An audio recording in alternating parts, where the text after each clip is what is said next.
Restez en bonne santé, c'est naturel. La chronique du bien-être de Marie Fin.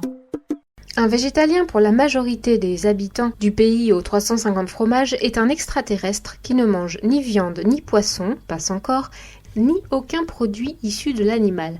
Autrement dit, ni œufs, ni laitage et ni fromage. Et pas de miel non plus. Cette triste perspective gastronomique peut faire paniquer le Français soudainement né à nez avec un végétalien.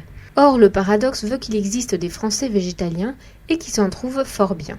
Le végétalien doit donc faire face en société à une incompréhension quasi systématique concernant ses choix alimentaires, jugés souvent trop restrictifs. Il en est presque à devoir se justifier. Mais aussi, il doit rassurer son interlocuteur quant à son état de santé, car un végétalien est, selon l'opinion générale, forcément carencé. Sur ce point, certes, il est peut-être plus menacé d'être carencé, mais s'il est attentif, il peut y échapper facilement grâce à une connaissance basique des teneurs en minéraux et vitamines des aliments.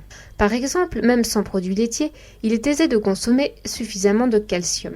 Savez-vous que l'algue wakame contient autant de calcium que le lait au 100 g? Les amandes, fruits secs, certains légumes comme le brocoli en contiennent beaucoup et permettent rapidement d'atteindre la dose journalière recommandée d'environ 0,8 g.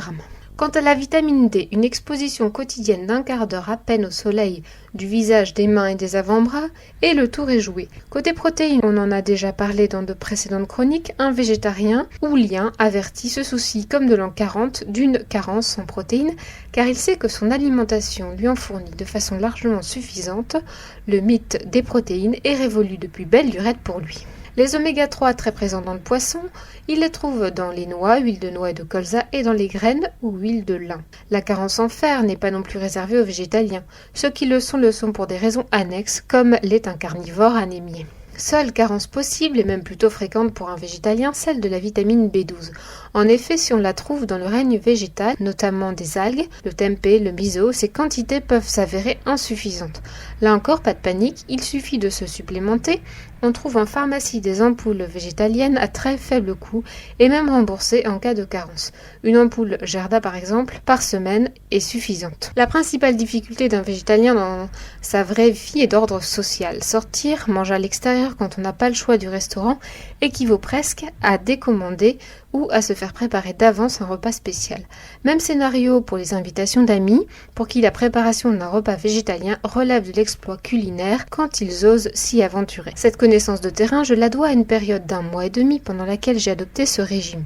Côté santé, je me suis sentie à l'aise, surtout au niveau digestif, mais il a fallu m'habituer à manger différemment, plus d'oléagineux, de pâtes à tartiner végétales, d'algues, de grains. Ce régime assez marginal dans l'Hexagone demande quelques efforts et une fréquentation des magasins diététiques et biologiques.